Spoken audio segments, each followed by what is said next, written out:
Last week, the Festival of Gratitude got off to a great start on its first day. There were trees that were climbed, there were boxing matches fought, and there were conversations to be had. This week, the smell on the air is not turkey, but the smell of a season finale. Season 2 comes to a rather calm end today.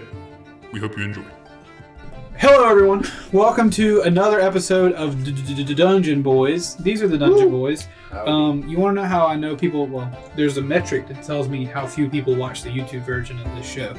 But I also know because no one has corrected the fact that for who knows how long, Zenas and Josh's names have been mixed up. Wow. The name Zenas appears over Josh in the most previous YouTube video. And the name Josh appears above Zenas in the most previous YouTube video. So I mean, I could be you. My name is Joshua, so. Right. It's true. You want to be me for a little while? I actually did have someone on the stream. Maybe. I mentioned you as part of the Dungeon Boys crew and said Zenas, and they were like, who? And I explained your name, and they were like, that sounds like a cool name. And I was like, well, it's only 1 of 10 that this guy's got. Gotcha. And he was like, what, is this man a demigod? And I was like, he probably wishes he was. Probably. If that name don't do it, well, guess what? It's like, The full version of the name is Xenodoros, so right there. see, yeah. If you thought you had a cool name, He's guess gonna whip out what? a We toga here. We just ruined your self-esteem. But we're going to play Dungeons & Dragons and not talk about names, or really, honestly, whatever you call what we play. Maybe we've bastardized Dungeons & Dragons to the point where you're unwilling to call it that.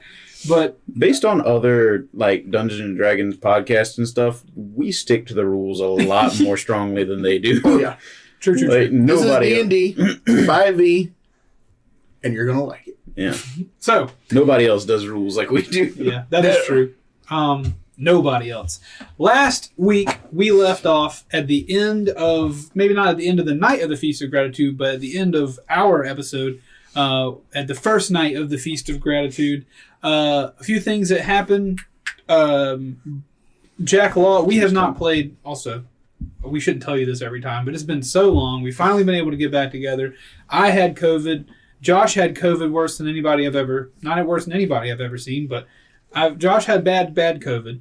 And I'm still alive. And he is still alive, and we're grateful for that because when I spoke to you after you had just had COVID, the way I describe you to other people is that it looked like you had died and someone had very poorly brought you back to life. I don't look like the undead anymore. The apprentice necromancer brought you back. I lost so much weight. I thought I was going out. Yeah. So and we're glad he's still here, and we know you're glad he's still here.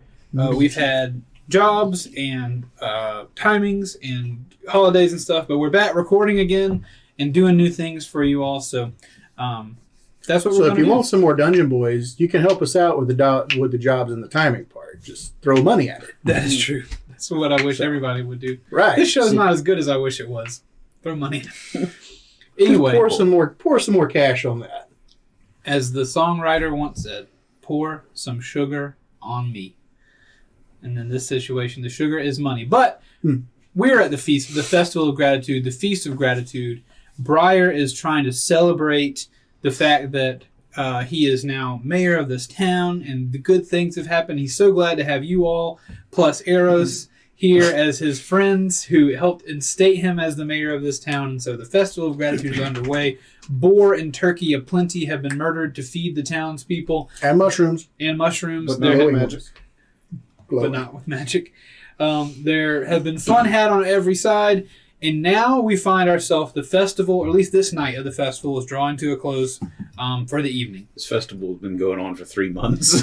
For you, for the listener. Hey, big man likes to eat. Right. It's a week one size. And this is only the first night, by the way. This is a week-long festival. It's not. It's if I've said feast, it's wrong. It's festival. He stopped even going home at night. He just sits there and waits for the next round of food. Well, you might think that based on the time it is right now. It's getting late at night. Faint laughter and giggling and playing can be heard from children. They're out playing in town. They're excited to be out late. So you know how kids, once they get done at the kids' table, they get up and go cause mischief and run around. So there's a lot of that going on in town. There's a air of comfort and safeness that you can feel throughout this town. In weeks you haven't been as comfortable as you are now. or at least you haven't had the availability of comfort like you do now. Of course, you get to choose whether you're comfortable or not. Very uncomfortable with this.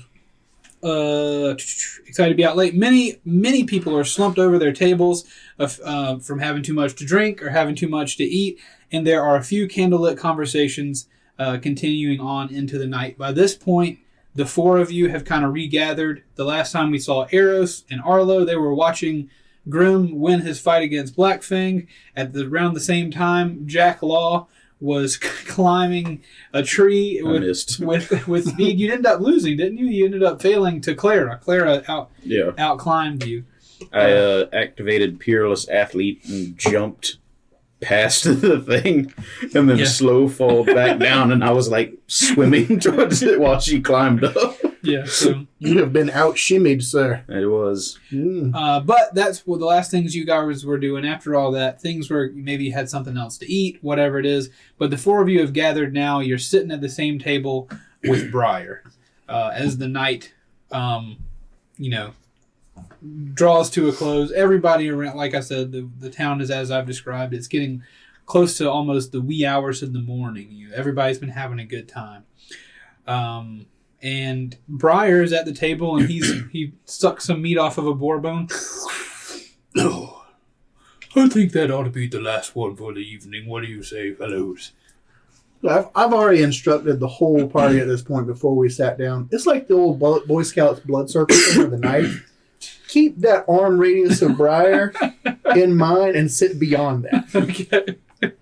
Just out of reach, just in case. He leans back in his chair, puts his chubby sausage fingers on his chubby sausage belly, and he sits back on that little bench and looks at you all, and he says, "Oh, what a pleasant first night of our festival." How can one eat that much? First night? It's a talent. How long does the feast go on? Have I not? Feel sure I've described this before. It's a festival of gratitude. We've so much to be thankful for. We're all going to get back together tomorrow night and eat and be fanciful once more. Well, I'm just gonna look at the plate of turkey bones that he has left behind. Like, we're gonna have to is there clean enough? Arrows. Jack, you're going to have to go find some more of them turkeys. I see that. Okay. Are there enough turkeys in the local area for such a feast? All of you seem to make very frequent jabs at my weight. No.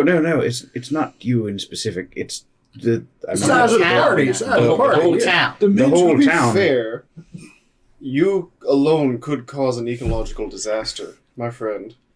But in a more Things been said serious about note, me, though. So that is a lot of feasting and fun to be had. Sure.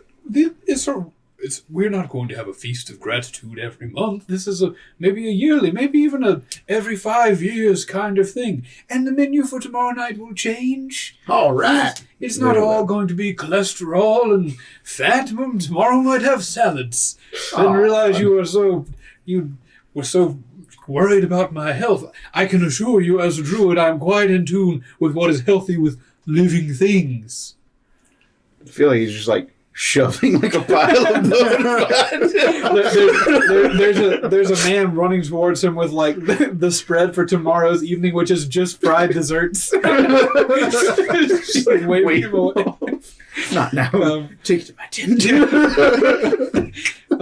But as that may well be, also I tend to assume that there's the understood, Briar, I'm just joking before all of these jabs. You have to tell me if you really mean to insult me. But also, I could have a plant grow through any of your bodies without you being able to stop it at any moment if you'd like me to. So sometimes it pays to be a big boy.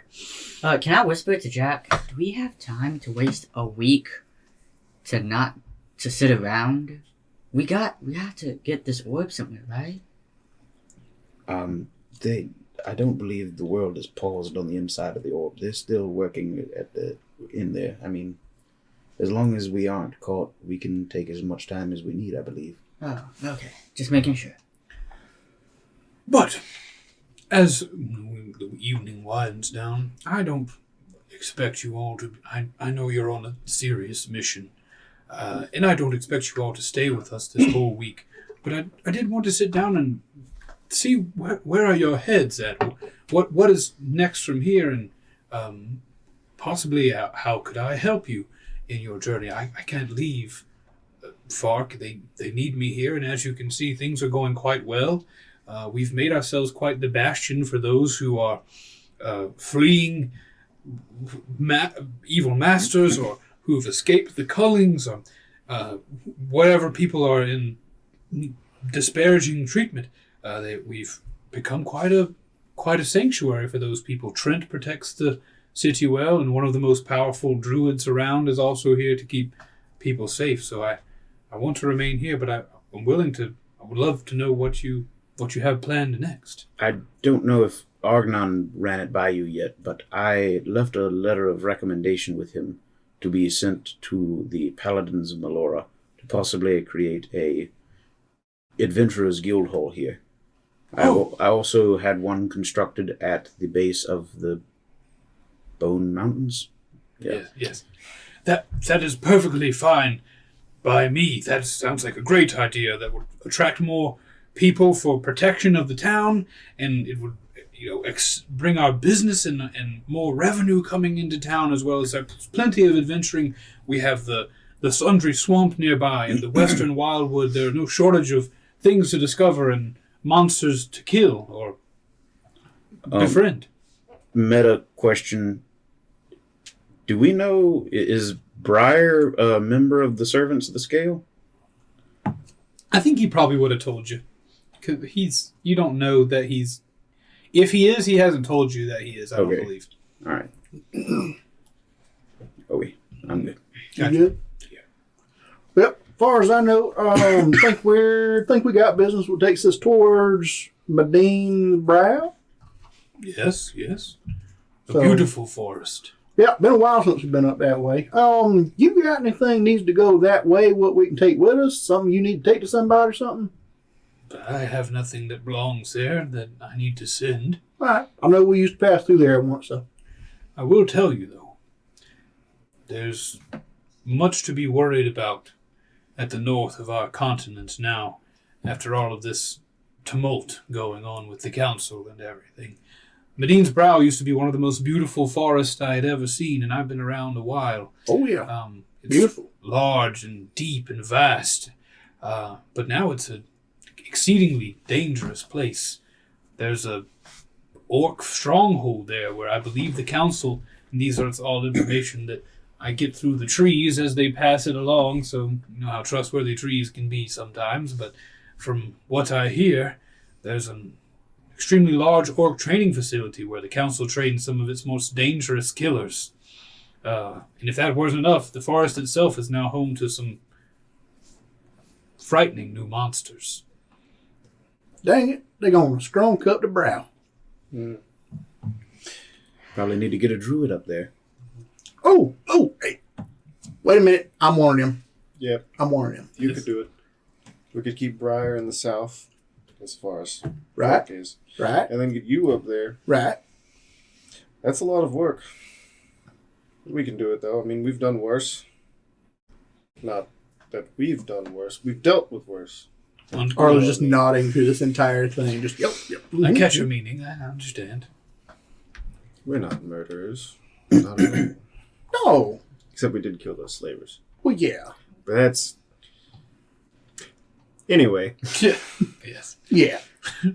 I think that's a good idea. I think you could do a lot of good up there. Arlo, for sure. I would just... I mean only to tell you to please be careful as you go up there. I know that you're traveling under the cover of secrecy. I know that there are very few who know what you possess in that orb you carry with you. But please do be careful. There are things... All I mean to say is that from what I hear down here, there are things in the north to be afraid of. I'm sure that you can handle whatever comes your way, but do, please be careful. Well, I certainly will. I'm going to take with me a punching man, a sneaking man, and a venturing man. Excellent. You all do well together. On top of that, I've also heard some unsettling news from even north of there on Medine's ground. You all know, of course, that's the island where God's Peak and the great cathedral of the gods is. Typically, for several hundred, excuse me. Apologies. No, you're fine. That for hundreds of years that Medine's crown has been outside the governing rule of the government of the continent, that it has remained its own entity and does its own thing without any oversight, but I'm hearing word that the council now has control over Medine's crown, and all pilgrimage to God's Peak to entreat with the gods for blessings or in despair, all those pilgrimages are now being met with fierce and aggressive opposition. There are people being murdered on Medine's crown just for wanting to go and speak with the gods. The paladins of the cathedral, normally benevolent and pacifistic protectors of the island, are seemingly somehow under the council's control, or someone's control, to stop them from taking pilgrimages. Does it seem they're trying to hide something? I've not been myself, I've only heard whispers through the trees.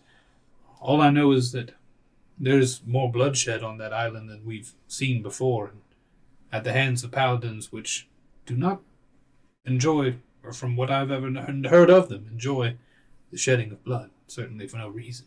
Well, we found some disturbing information whenever we were retrieving the orb. I don't know how old the information is. Could have happened 100 years ago, or 2 years ago. What information, if you don't mind sharing? At least 2 of the gods are dead. Dead? Yes. Oh, yeah. The gods? Oh, yeah. 2 gods are dead, you say? Yes. Melora and Moradin. Moradin. Moradin killed John. That's me. Sorry. That's like the 18th time you kicked me. Eros, keep your legs still under the table. Moradin killed Melora in her sleep, I believe. Killed each... And gods killing each other. Well, I don't know what happened to Moradin, but we found his ghost, or his shade. I want to take out the journal, the book that it listed like what he was, and show him like this book. It catalogs anything that me or my party manages to defeat, and so this flipping is pages. He's flipping his It's a lot pages of through pages there, to whatever. And he finds the entry that you're talking about. And he says, impressive gallery, by the way, but It's a thick book. I've never seen anything like this before. This does not bode well for your journey if gods are killing one another. And it certainly does not bode well for what's happening on Medine's crown. If it's possible, for gods to kill each other. Excuse me, Eros, please. Could the paladins be brainwashed or something like that by the gods? Anything could be. Knowing this, it could very well be possible that the gods themselves are keeping people from taking pilgrimages to God's Peak, which has in the past been our only close to guaranteed way of entreating them. This is not good. This is very not good. Depending on the vehemence of the believer, brainwashing would be unnecessary to move people to such actions. That's I true. know, but paladins don't usually like bloodshed, so I thought... Unless their god demands it. Exactly. Like, they were being controlled or, That's- demanded to. Eros makes a good point. The beliefs of the paladins is that they protect the right of any to entreat the gods. They don't worship, if anything, they worship them all equally, and that they truly worship and protect the ability to speak with them. I would imagine it may be closer to someone having to brainwash or cast some sort of magic over these paladins. I've never met a group of people more staunchly attached to a goal than these. So it very well could be that, but of course, who knows? All I know is that if there are gods killing each other, excuse me, Grim, that this means that your journey will be even more difficult than I thought it would be. Certainly. And we know the council, at least what they're doing, threatens much more than just our world, as Jack here is evidence to. Of course. The council is alive and well in my world as well. Well, boys, That is another. if you want to go and check it out, I don't mind taking the lead on this because I got some of that magical resistance, and I ain't got a lot of brain to wash. I don't know about That's that. a good point. If anything, Briar's like picking his teeth and giggling quietly to himself. that should be our second or possibly third stop. Briar, you've given us good information, but it is more laundry list of issues that I feel compelled to resolve. I can't speak for the rest of you. But we should at least get this orb transported safely first. Of course. 'Cause Still. if they kill us, they have the orb too. They Yes. would have the orb, yeah. Of course, it seems that if the orb is taken from you by the council, then they have taken away their strongest opposition. Because if they take the orb, I assume they've taken you out of the game, so to speak. And with the orb, they could leave the folks trapped in there until whatever happens to people who stay trapped in a magical orb. Or they could open it in the ocean. Or that. Now, fellas, you think they're going to run out of air first or run out of room for all the sewage first? They have plants. Oh, yeah. They're fine. I'm not concerned. They've But got water too. we should Ocean. yes. No yes. doubt.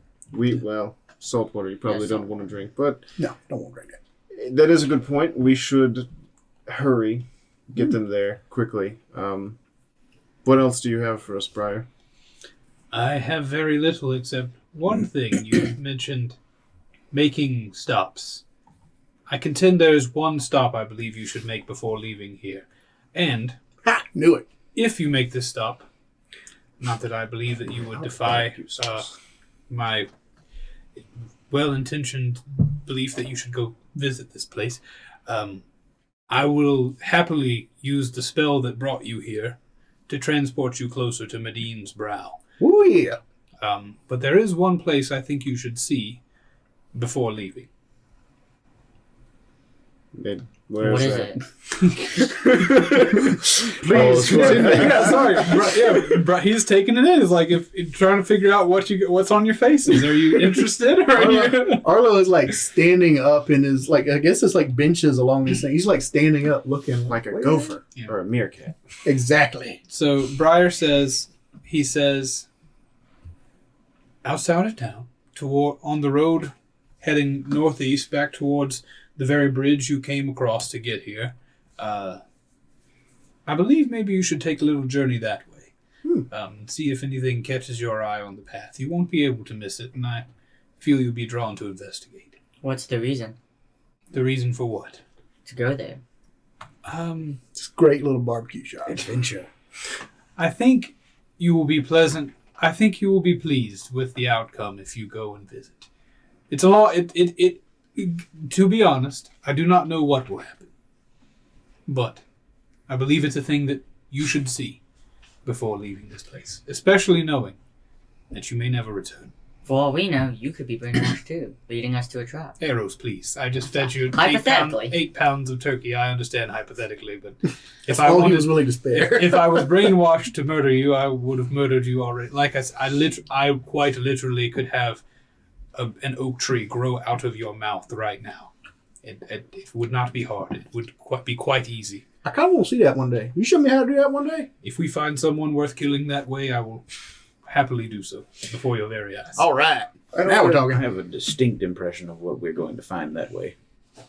The Chuck E. Cheese. I'm thinking Chuck E. Cheese. I don't want to take away from the drama of what's happening. But like when you said that, that's the exact area where Grimm sent the skeleton toward the cliff to die. So I just imagine he's like stuck against like a tree, just like walking like a video game. Like you'll be pleasantly surprised when you see it. I just imagine My bones.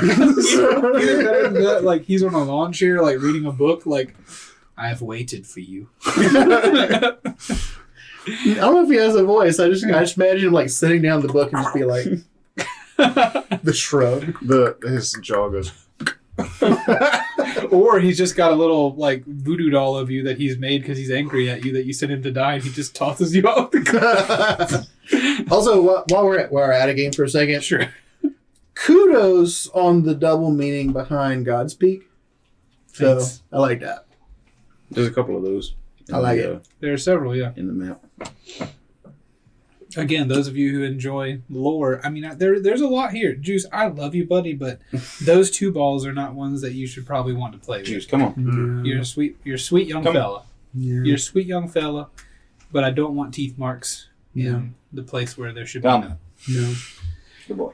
Anyway, Briar says, I do believe that you should take a visit to this place. It won't take you long. You can leave tonight and be back before a late bedtime. Or if you want to wait for morning, that's perfectly fine as well.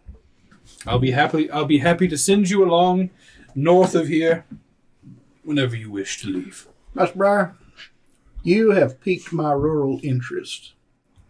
I'm game. Anybody else want to go? I'm going. Let's go. I'm ready. Let's do it. You coming? Yeah. Might be a Excellent. trap.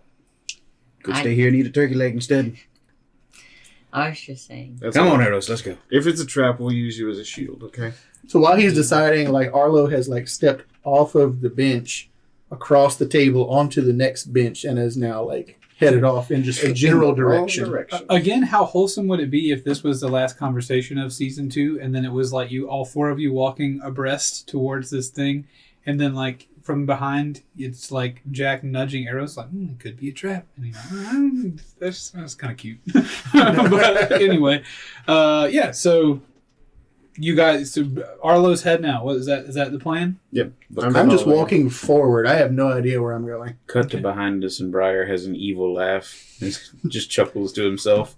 And then he pulls a turkey leg out from under the table and starts eating it, watching us walk to our doom.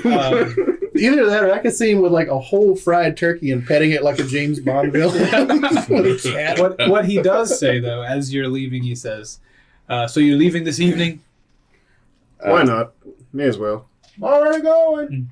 Well, I hope you find what you're looking for. And he does, like, reach across the table to grab, like, one little extra scrap of turkey and begin to chew upon it. Yes. Let me some of that turkey. He's like, grabs another piece and, you know what? Roll your dice. Like those Pass me something. Pass me something. those mothers on the. can't No, roll wait. the- you This can't was roll perfect. the Oh dice. yeah. Is there a dice? Yes. All right, roll a, Oh, yeah. roll a There is? dexterity saving throw. Oh, well, I could have just done that here. Josh, What dice could you have not rolled? Fine. All right, I get a +1 to 20. Nat 20. Yes. Lightsaber. He grabs a turkey leg from off a plate nearby. He Like a boomerang. he holds out his hand and puts a little like fire in his hand and gives it a little sear on the side, warming it up. And he like Tom Brady the goat yeets it, 25 yards, arcing towards you. It's smoke. There's some steam and smoke coming off of it as it's just been seared. Arlo doesn't even turn around. Hand up. Yeah. Arlo stepping across his last picnic table, his left foot in the air as he's stepping down off the final bench, reaches his hand in the air, closes his hand around the bone of a turkey leg. Lightning bolt. And as his foot hits the ground, the turkey leg comes down. He takes a big old bite. Just like old times. We spent 3 hours practicing that every day. To whoever holds this turkey leg, if he be worthy. He's about out of practice, though. We used to be able to do that from the other side of town. That's in character. Very impressive. Briar can catch a turkey leg from 3 states away. Or counties. So you guys are moving down the path late at night, right? Yep. I have dark vision. It's twice now. Never misses. That joke never Everybody misses. does have dark vision. That joke never misses. All right, you guys are walking down the path. It's not too terribly far. It's a bit of a hike outside of town. You guys are walking for maybe hour and a half, 2 I brought a hours. snack. You're taking a hike. If you guys want to have any conversations between yourselves, you're welcome to. Stop me if you'd like to. But you guys are walking. It takes you a little while. The moon it's a beautiful crescent moon. I'll converse with them. You Yeah. go ahead and set the scene first. Yeah, it's a beautiful crescent moon out. You can see the stars. Like, this is not modern day, right? Where once you get past the torchlight of the town, it's all starlight and moonlight. The air is clear and crisp. There's a hopefulness in the air as you walk down the pathway. the forest of the western wildwood hugging the path to your left as your path draws closer and closer to the forest as you walk back towards the bridge to Lonesome. Of course, it would take you a great while to get there, but you guys are just taking a short hike outside of town. There's so many variables to this council business. Mm-hmm. You have to wonder how much do they actually know about this planium substance they care so much about. That is a good point. We take it for granted. We make jokes about it and things like that because it's a bit of a subject to talk about, but I'm from another world. Mm-hmm. If the council has access to other worlds, then there's no telling what sort of dark magics they can pull from other places, what creatures. They could be in collusion with themselves from other worlds where they've already brought this world under their heel. That is what I thought of when you spoke up with Briar. I was concerned for that as well. They could be picking every single choice and picking the right one that they win. It could be. Well, talking about bringing folks from other, bringing untold horrors from other dimensionals and the kind of things like that. Well, don't that go both ways? Couldn't we also use the power of that plenum stuff to, get some help from somebody else? Not if using the planium causes this level of chaos. If that's actually what's happening and simply using it causes, gods to turn on each other and those creatures in the tomb, if it causes things like that to happen, they couldn't survive here. We couldn't survive where they were, I assume. The Full Hearts may have some more research into this. We may just have to trust them. One thing worth noting, too, is that you are very different from the Jack that we have had. I presume our circumstances are vastly different based on what you've told me. You taught me more words. Well, yes, but other Jacks seem to have been under a bit of pressure, as you all were. Could be. Yes. So that is another interesting variable, like you say. Do you still feel fine when you came here? Because you're still using Melora's powers, right? Because you're a paladin, right? My gifts have not grown any weaker that I can tell, but based on what you said, did we canonize that I also heard the voices whenever the explosion happened? Because I was mixed in with everybody else. That's when I got think maybe switched. so. If not, let's canonize that you did Okay. You did hear some of that stuff. Because we Also, whatever voice is bumping that table a little bit, that's going to amplify through the mic. So I don't know who that is. okay, just I'm not anywhere near a table Sorry, leg, just- and juice is down. the god of this world says, "Police your feet."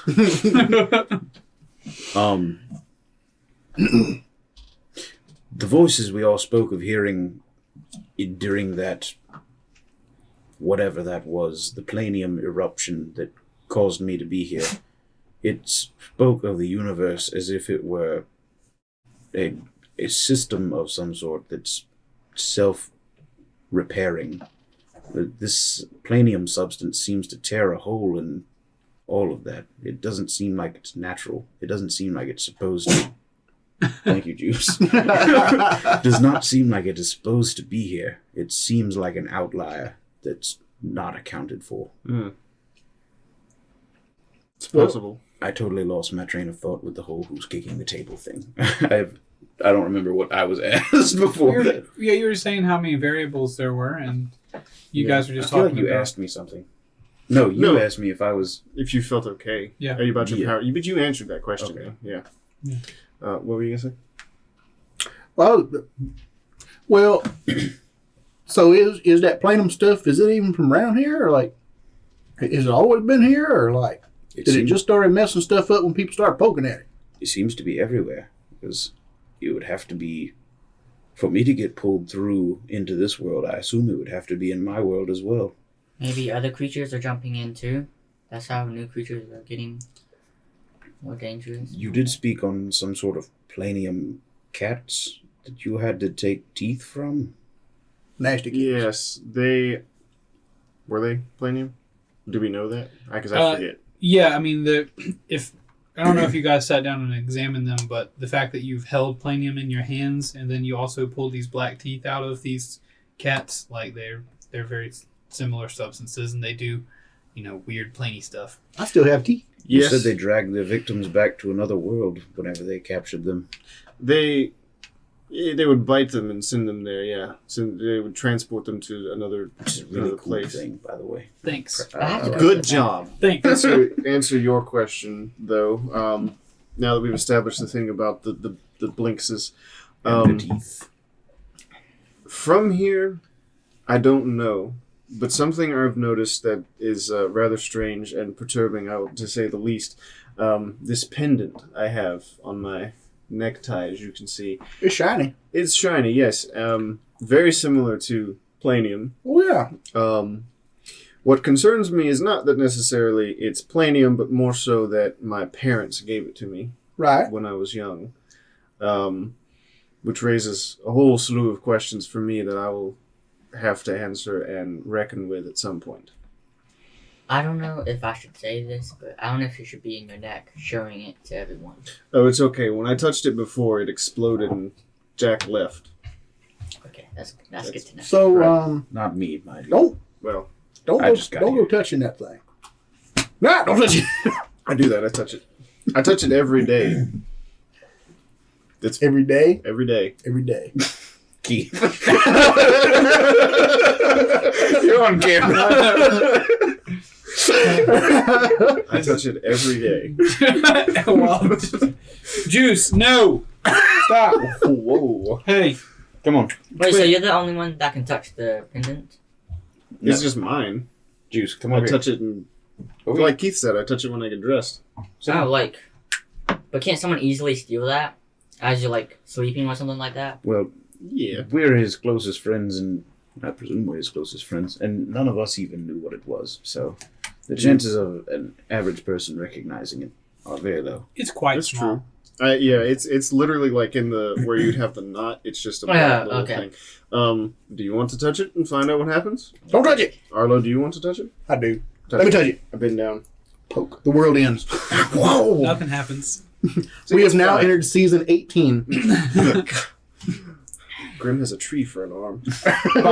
By season 18, we're so meta that, as DM, I DM that there's another DMing doing the thing. I contend with another nebulous, otherworldly DM, me. Jack's character rolls a d20. Yeah. Arlo has grown 1/2 inch All right. So, sideways. you guys continue to walk. Yep. And as you walk, you begin to come to a familiar location. This location looked kind of familiar. Indeed. This isn't. When did this become a comedy? When did this beginning. become George of the Jungle? The Disney George of the Jungle. There is a funny joke in that movie where the suspension bridge goes out and everybody falls down 300 feet or farther into a river, and there's and the narrator says, and no one died because this is a Disney movie. And they all are on the bank I later forgot it with was narrated. with slings and they're Yep. just injured. Very, very cute. I love this. The scrubbing bubbles guy that narrates the whole thing. Yeah, Brendan Fraser. Fraser. Good for him. What a hunk. Anyway, moving right along. He broke his back. Poor fella. Dang good. You come to a somewhat familiar location. Roll a, Probably very familiar to me. yeah, probably more familiar for you because you grew up in this area. But roll a history check. Ooh. Arrows, you can roll, but it'll be a lot harder for you to remember. Is there any point in me rolling? You can roll if you want. I feel like this is before my time. It's a 2. All right. I got a 9. A 9? I got a 0. Basically, I don't remember anything. Okay. I have no memory. You got a nothing? Yeah, it's a 1 minus 1. Oh, okay. No. Dang. Grim, you have a faint memory that you've stopped here a couple times back whenever you guys first approached Fark. that you remember stopping the wagon here one time, but you also remember kind of making a base camp here at one point whenever you guys had to flee the town for a while. I don't know if you guys. This is are where we getting painted the I wagon. don't remember. Is this where we ran off to fight the basilisk? Or is that My bad. No, the basilisk was on the way to Strongwater. That's farther away. That's on a that's different right. road. No, but it's not. It's only been a couple weeks. This Grim, was your after the mighty bridge escape. Is Yeah. this where The Burb bridge. and Briar camped out? your roll of 9 makes you remember this is where Burb and Briar camped out. You guys left them there to keep them safe while you guys went to figure out what was going on. I'm looking into this area, and there's literally a bush like right here. But Grim, that knowledge comes to your mind as you approach also this to mine. area. And as you approach this area, Grim, you're surprised to notice there's a footpath now, weirdly, going into the woods right at this. If you were to recollect, I want to travel back to this spot, where you would turn off the path, there is now a worn footpath going into the woods right there. If Burb has a house and a wife, I'm gonna kill him. Or me. No spoilers. You'll soon find out, I guess, what's down this path. Anyway, but the path is there. I don't know if you want to relay. I'm going. Yeah, because They can't see it? they can see that there's a worn footpath, but they don't- they these three would wouldn't know. have. Well, he doesn't remember, and the other two have no reason to believe that there should be anything here, or shouldn't. So, Arlo, you should Pretty strong know this, members. but for whatever reason, this is where we left Burb and Briar. And if you recall, and he like points over before Fark during that whole ordeal that transpired differently in your world. There's a footpath there now. It wasn't there before, so I'm going to go that way. Just a little thing. If Dungeon Boys really takes off at some point, and we have like our own products, Burb and Briar would be a really cool beer name. No, Bourbon Briar is a beer name. It's a beard care name. Yeah. It's a hair care name. It's soap. It's shampoo. It's socks. Worn Burb and footpath Briar. is not a good name. Yeah, worn footpath. So he's heading out that way, and now that he's brought up Burb, Arlo's kind of hanging back a little bit because he's like, "I miss our friend." I should have killed that snake man when I had the chance. I heard that and I agree, but kind of don't. I'm gonna follow you, Grim. I'm interested to see what's going on here. This Sounds appears to good. be what I'm open. this appears to be what Briar told us would catch our eye. I suppose so. He also said we would be pleasantly surprised, but I am doubtful. As always. I'm coming, boys. Pleasant memories is always good. As you guys walk down this footpath, you go deeper and deeper into the woods. Ahead of you, you can see a couple of figures approaching you. In the dark moonlight, you guys all have dark vision. You can see in the distance. You can tell that they don't seem to be moving in a threatening way. It actually seems to be people who are people shape things, but about Arlo's size. Woo! When I first said your name earlier, I was like, it's been a long time because I'm gonna have to draw these names back up. Yo, You're right. It's on the shirt. It's on the shirt. Sorry. Also, mine is right here. yeah, that shirt is available. If you go to streamelements.com/merch/tankmediagames or something, yeah. It's a big address, but go there anyway because it's awesome. Follow the link tree in the description. There we go. Do Got it. All right. Anyway, you Do it guys now. walking down the path, you can see two figures that look very much shaped like Arlo, but then also one that's even smaller walking towards you. And you can hear them kind of talking to one another from a distance. You guys roll a perception check for me. All right. Punt one of them. Actually, And based on your vision, you can tell that the smaller one is being held by one of the other ones. 10 for me. Unnatural 20. I got a 12. Okay. 28. All right. Dang it! Gotcha. So in the distance, Grim and Jack, at this point, you guys can hear the conversation that they're having in the cool of night, and they're frustrated. One of them, at least, is. There's a man who's saying, "I told you that we shouldn't have stopped to eat such a late dinner on the road, and I knew that you didn't know exactly where you were going. I'm caught. I'm glad we're here, but it's so late, and it's going to be a dangerous walk home." And you can hear a female voice who's saying, "I'm sorry. I followed the directions exactly as I was told the directions, and just look, the baby's sleeping. Let's not yell at each other. Let's just safely walk home." Says the baby. Yeah.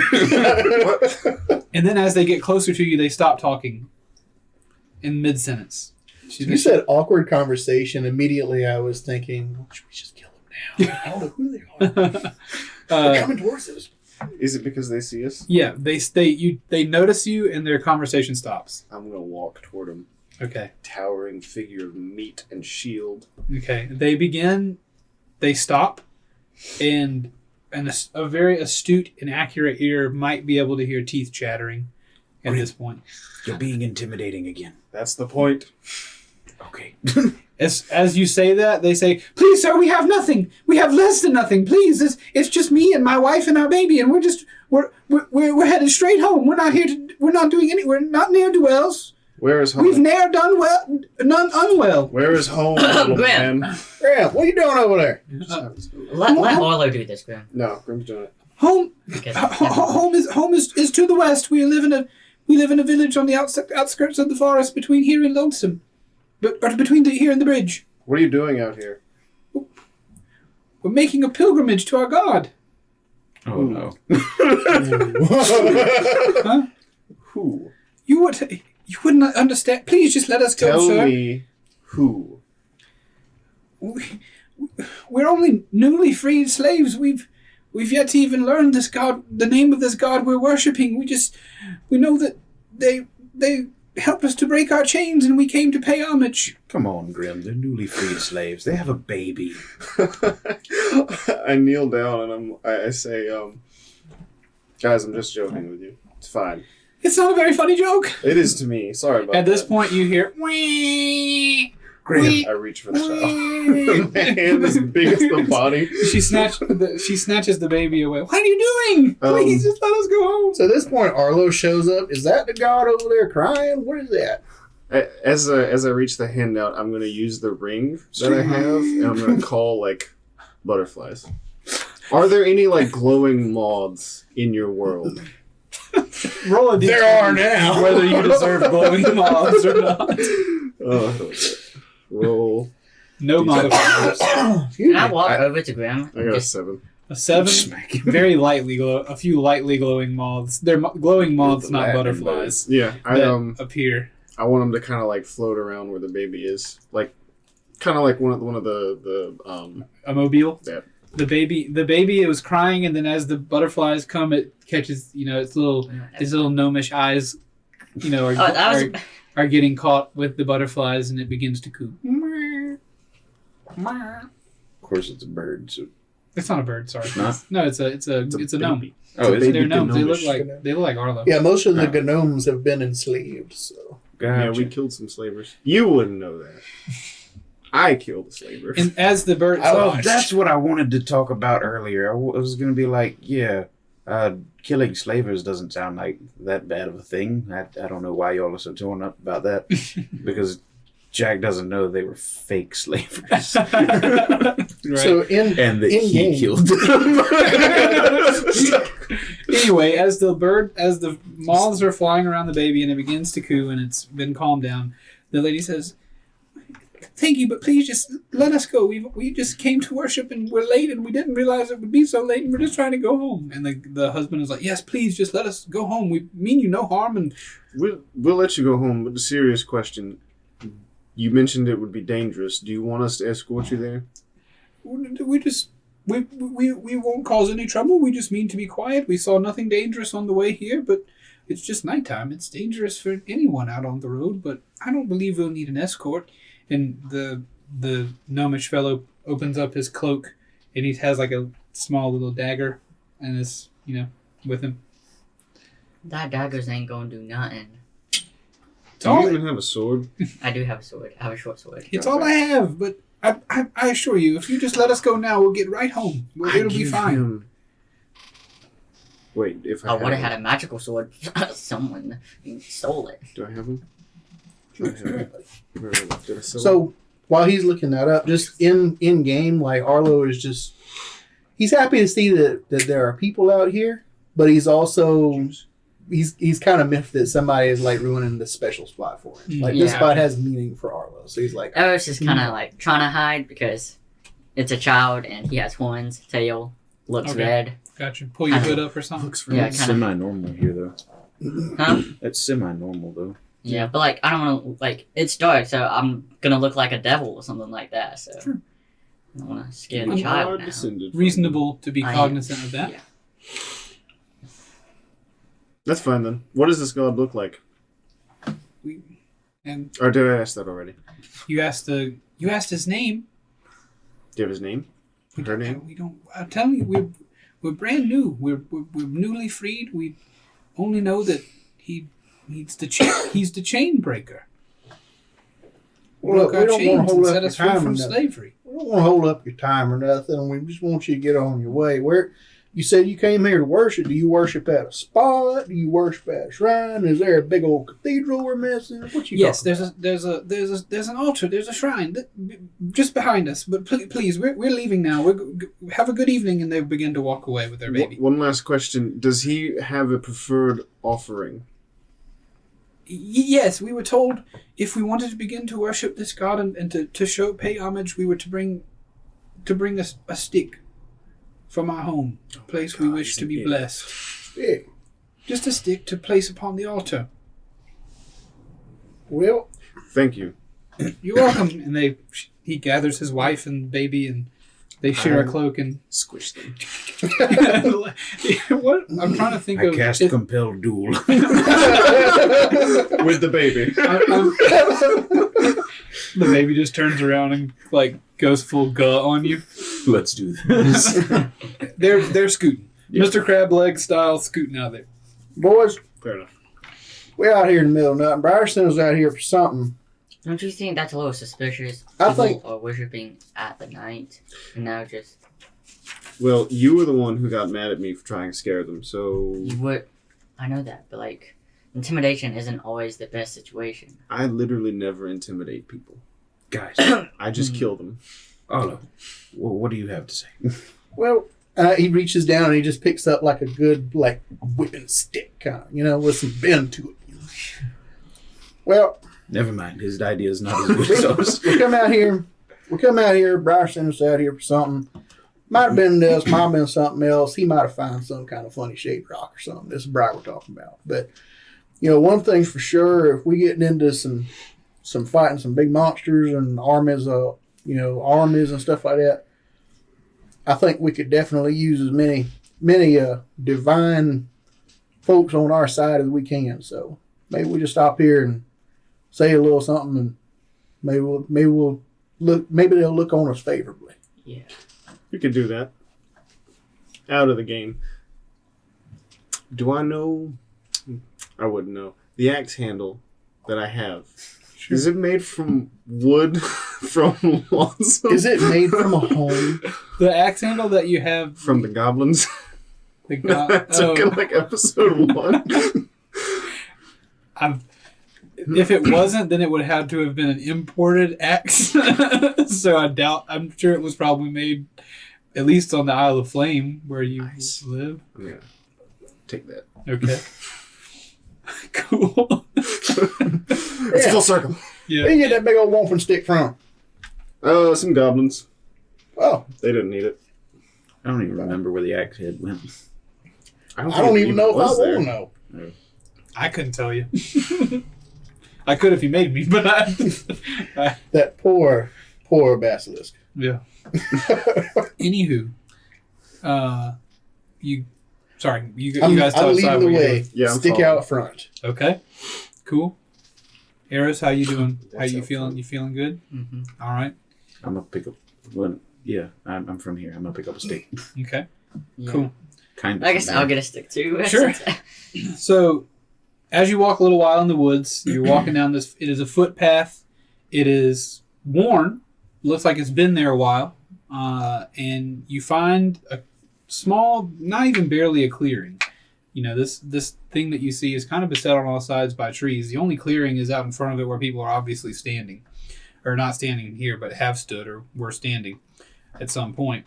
But in the woods, you'll find a massive mound of sticks, branches, logs, different things that looks like people have brought or were placed there a while back. Turkey bone Briar brought. But there's a big pile of sticks, a big structure, almost like, not very much thicker than a teepee, but it's a domed structure made out of sticks and pieces of wood. There's an opening in the front of it, so it's a domed structure, and above that opening, you can see glinting off the moonlight as the moon shines through the trees and lights this big structure that's probably 15 feet wide at this point and probably just as tall. Above the opening hangs a big circular piece of wood. It's large and it's hung by a chain.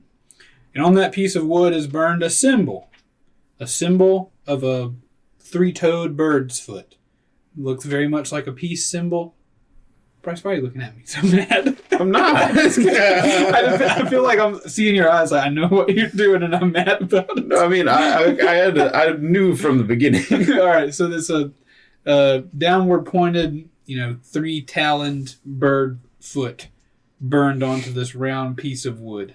This is the same symbol you would have seen on the Krong-strong bird. Yes, the bird that may or may not have been a slave of Krong, but he had a medallion that had the same symbol. Yeah, that's what you see hanging above it, kind of blowing in a light breeze. Huh. Well, yeah, I take my stick and I just toss it in the pile. Okay. We brought a stick. It has an opening, right? Yeah, there's an opening. I'm gonna go in. Yeah. How big is the opening? Gnome size. Like a door. No, it's not big enough for any size person. Okay. Probably like 5 feet wide, 6, 7 feet tall. Briar's never been I was thinking the same thing. You guys go inside? I'll follow the groom. Sure. Yeah. Inside, again, barely lit by moonlight, is this large altar. It's like a big stone table. And inside of that, or on top of that table, you can see a pile of broken chains and collars and, wrist bracers and different things. All things that would be used to contain and corral slaves. Kinky. It looks as though it's a very BDSM joint. But it's covered in rusty chains. Some of these things are newer. It looks like in addition to sticks, if there are freed slaves who come to worship here, they bring their shackles and they put them on this table. And around this altar, there are several stone pieces of stone, rocks, maybe a few pieces of wood, places for people to sit and to pray, you assume. Places to introspect. But roll a perception check for me if you don't mind. I believe this is our altar of the chain breaker they spoke of. 24, my good man. 20. Not natural. Okay. 15. 8. I didn't see it coming. Okay. Eros, Grim, and Jack, as you're saying this looks like the altar of the chain breaker. Grim, Eros, and Arlo all hear in the distance muffled squawking and cries for help. Wait a minute, please! But this is all very, very muffled. It's not muffled for you if you're listening, but Can we tell like a yeah, there you go. You're inside. you're somehow That's right. can we hear like a direction? Or is it just kind of like all around us in the No. It's from a direction. This feels like a very real life thing happening currently. Oh, Juice, you're killing me, boss. You're not allowed to be on the show. I can put him in the other room now. It's okay. Juice, I just come. was yelling and he came to Juice. Yeah. Don't. Why'd you pet it? It's going this way. All right. Anyway, yeah, from a distance. It's all off deeper into the woods. You hear this sound. I run that ways. All right. So to Jack, your perception, Grim has just sprinted out of the building without explanation. And I said, wait a minute, and I went right after you. Okay. Any idea where they're going? Kind of like a bird help noise, I guess. Kind of like a help noise. I think we should go. They're going to make a help noise. No, like there was a help noise out in the distance, and we're going there. yeah. We should I'm go. gonna run out the door. Okay. All right. So the four of you are sprinting through the woods. You're getting closer and closer to the sound. The sound is growing. Help, help, help, until eventually it gets, even though you're close to it, it's as if it has been covered up. You're getting close. Help, help, help, help, help, help, and then and then you just hear kind of flapping. So roll a perception check again for me. Now that you're out here in the woods. 21. 21. 13. 15. We will not, John. We will not be sad. 21. Let's go. I got a 21. Oh. But I got my 21 first. Oh. Yo. Yeah. Nice. Tiebreaker. Now to 19. Who's To the where's application. Torque over here? How's he there? oh, oops, sorry.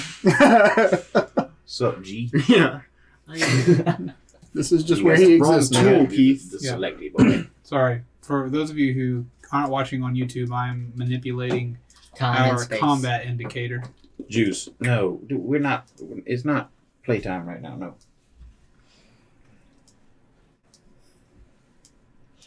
Don't you bring that toy to me. I don't want it. These are all trees that I'm drawing for you Mm-hmm. at this point. Well drawed. And before you, let me find a good image here. There's like a bird image. There's a wing. We're not going to put in, There's a mighty dragon. we're not going to put in the bird image. Let's just do these eyeballs. Before you, That's ominous. almost as if fighting over something, Greetings, my optic friend. Myopic.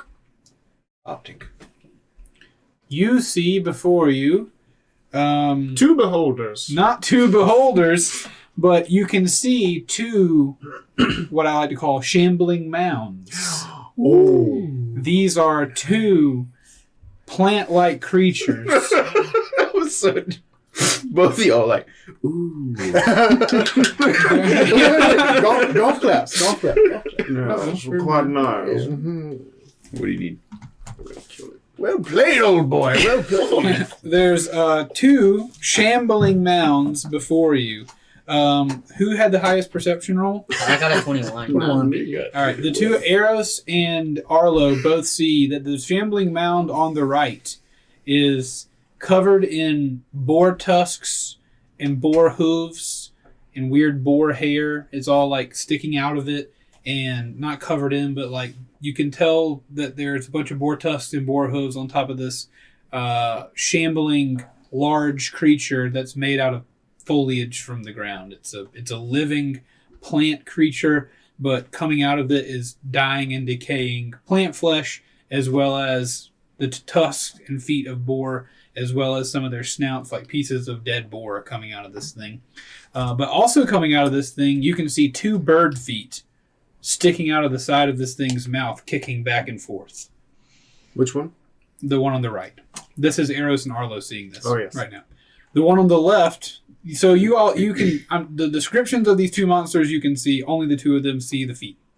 The one on the left is covered in turkey feathers and turkey feets and turkey beaks and turkey gobblers and turkey fleshes. So you got one shambling mound that's got a bunch of decaying, rotting flesh and turkey parts. On the left, you got another shambling man that's got a bunch of decaying, rotting plant flesh and boar parts all over it. And they both spot you guys running towards them. And they roar at you. And you guys, I guess, have a moment, but we're going to probably have to roll initiative here. I would like to cast Hero's Feast at this point. It lasts an hour. No, I'm just kidding. Can I do something before we enter combat? Sure, I guess. If there was something that you would have thought to do on the way, I would have thought to do it as soon as we saw that there was. that's fine. We'll be one of those other D&D shows that just is loosey goosey with the. Nice. Grim, Yes. do you want to be hastened? Yes. Cool. I cast Hastenify on him. Nice. Haston. For future reference, the answer to that question is always yes. Doesn't it? It gives you exhaustion afterwards, though, doesn't it? Yes, but But it's so cool. gives me another attack. So does And accent flavor More enhancer. the speed. All right, so you guys roll up on this scene. Please behave as though you have done that. Rolling up to the scene. Couple of Oh my mounds. god, Sorry, got a two. mine was couple of mounds. They be shambling. 16. Is I'm Shambling better. Mound a creature that exists? Yeah. That's what I thought. Y'all fought one before. That's what I thought. as Yeah, well. sorry, I shouldn't have said I like to call. Everybody Yeah. likes to call these All right. things. I Stump was and wondering. Bavon battled one. So Yeah. the turkey Those are good bird-like thing characters. is in Those were I the want to play days. the Bacon. plant thing's monster's mouth, right? There's on the plant monster on the right has 2 bird feet sticking out of the mouth. Okay. I do forget, what kind of a creature is it? Is it a monstrosity or is it like, is it It's a undead? large plant, unaligned. A large plant. It sounded like you said unalived, and I was like, it's about to be. Yes, might be, man. I should probably roll initiative, though, am I right? Yeah, everybody roll initiative, I guess. I got But a he- 16. But anyway, the two, remember Arlo and Arrows, you're the only ones who currently see those feats. Anybody else see them little birdie feet sticking out of that thing? I do. There's some little birdie feet sticking out of that thing. Oh. Thanks. I think that's where the hollering comes from. I noticed those after you pointed them out. Little birdie feet. I'm pointing straight at it. Okay. Interesting. You hear. I can see them. Yeah, I got no modifier for my initiative. I got 2. Okay. Sedge. I got 13. 5. All right, Nice. now I get to roll. I like that we can. What was it? Grim, roll yours Express again if you don't emotions mind. and numerical values, like, hey, brother. 22. 2. Wait, what did you get? What did you get? 13. I got a 16. Yes? All right. Oh, okay, then never mind. Actually, yeah, so I'm so confused. Arrows, roll yours again if you don't mind, please. I think that means they're going at the same time as us. Yeah, I was like, Wow. 13. Okay. Wait, didn't you just roll an 11? Yeah, plus 2 on initiative. Oh. Yeah, we have modifiers. All right, Oh, so never mind. Eros will be leading off our initiative this time. Sorry, just let me mark this out real quick. You're fine, Keith. No need to apologize. I would like an apology. I mean, you don't speak for all of us. I mean, come on. Yes, I do. I Now forgot this about As the is bigger entertainment. Josh, I do. that. I forgot about that. So. Sorry, my liege. You can get your And then apology. Jack will be bringing up the rear end of our I initiative. always do. Do I now offer you an apology? Like, how does this work? No. All right, so for the I point, just for the take sake of the 10% tax argument, on any apologies. this you is going to be Shambling Mound 1. So I get This the is going to be G part, Shambling Mound Very 2. but you get the Apollo. Which one has birdie feet? 2? Number 2 has birdie feats. Whoop. Okay. He's going Super Saiyan. All right. Anyway, going now, let's say G. 5, 10, 15, 20, 25, 30, 35, 40, 45, 50. It's night. You guys got really close. I think our squares are 5 feet. Nice. Roundabout. They can't escape. Nice. I am twice fast. How fast are you, Grim? I Two am times me. Too fast. What speed?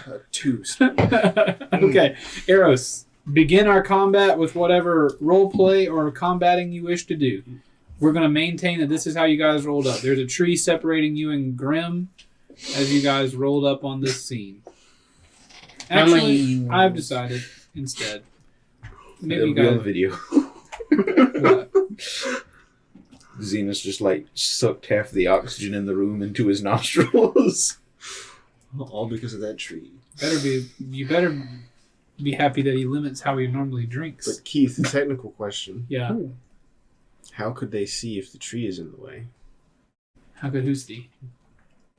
Arlo and whoever saw. No, the tree separates Eros and Grim left and right, not in front. You mean that little dotty thing right there?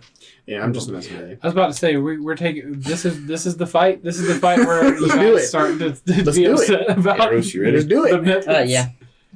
Kick us off. I didn't know if that was a rock, so I was asking. No, I'm gonna it's tree. use- Sorry, Uh, big tree.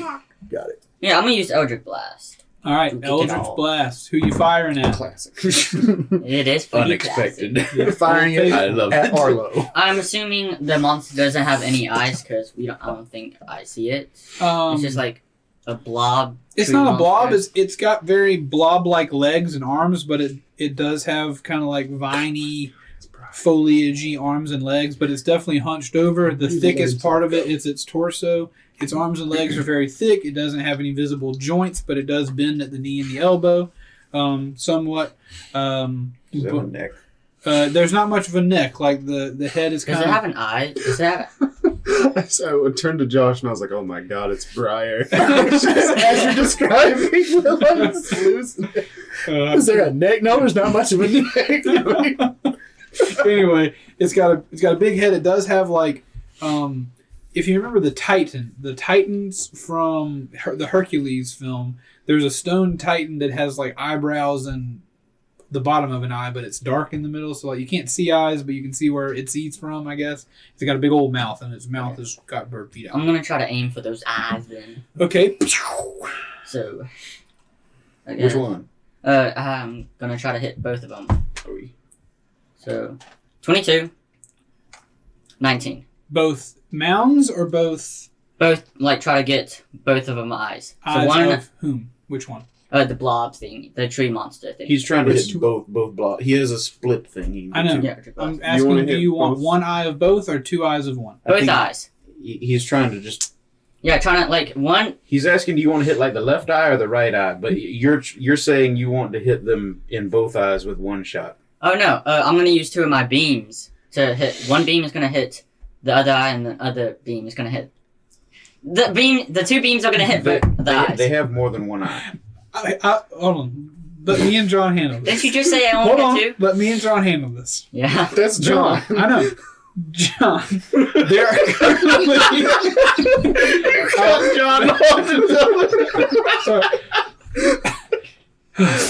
John, Yeah. you're not doing anything wrong. I just want to understand what you're trying to say. Currently, there are two monsters. Mhm. What I'm hearing you say is you're just saying both eyes. Oh, yeah, okay, I And get so it. what I'm hearing is I'm confused as whether do you want to hit one monster in both of its eyes, or do you want to hit both monsters in their eyes? Oh, although I said tree monster, I want to hit, like, the tree monsters thing, and I'm gonna hit... There's two of them. Do you want to hit both monsters or one There monster? are All two the truly trees. said there was a tree monster and a turkey thing in its mouth. No, there's a tree monster. There's two of them with right there, a John. bird thing in its mouth. Yeah. Oh, Another- although the bird thing was the eye. Yeah. Okay. I'm sorry. There are Deep, two. calming There are breaths. two. There are two shambling mounds. Do you want to Young hit one. both monsters? I want to hit the monster that has the chicken in its mouth. You got it. I'm sorry. A turkey in its mouth. It doesn't matter what it is. I don't think it's either one. You got it. I'm sorry. You're You're fine. not. There's nothing. You're confused. There's no the- reason to be sorry. You should have seen That- us tackle a staircase in season 1. Yeah. Yeah, made my day. All right, so we're double tapping number 2, right? Mm-hmm. You want Look a at the beam screen. in each eye Yes. of number 2 Yes. because it is the one that has the bird-like feet coming out of its mouth. Okay. The undefined creature which possesses bird-like feet. Well, you said turkey feet, turkey feathers, so I just assumed it was a turkey. Well, there is one. The monster on the left has like feathers and stuff on Oh, it. I didn't see that. That's Okay. where my I've it been is. eating a lot of turkeys. Okay, gotcha. My bad. Ron Wright's been eating a lot of boars. Right. Okay. Apparently, the only two creatures in these woods. Your rolls though. 22-19. 6, 22. 7. No, you rolled earlier. But those are for the damage. Okay. 22 and 19 were the damage rolls. Both of those will hit, by the way. Mm-hmm. Both of those hit the eyeballs or whatever they are of the I'm shambling sorry, I mound. shouldn't have assumed. That's okay. You're good. They hit. Okay. Now you're rolling damage. The For the, muscular for the first beam, nuggets. 6 damage. Second beam, 7 damage. Mhm. Okay. You got it, boss. We did it. That was confusing, and it's all right. but we're doing it. It's been a while since all we your played fault, John. D&D. I know, it's all But my fault. blame Quite honestly, anytime something like that happens, just judge by the laughter around the table. Just imagine all of our millions of people listening also laughing Mm-hmm. with Great us. comfort. With us, not at us. Great comfort. But you fire your beams. They snake around that tree right there in front of you. They collide with the monster's eyes, and it goes.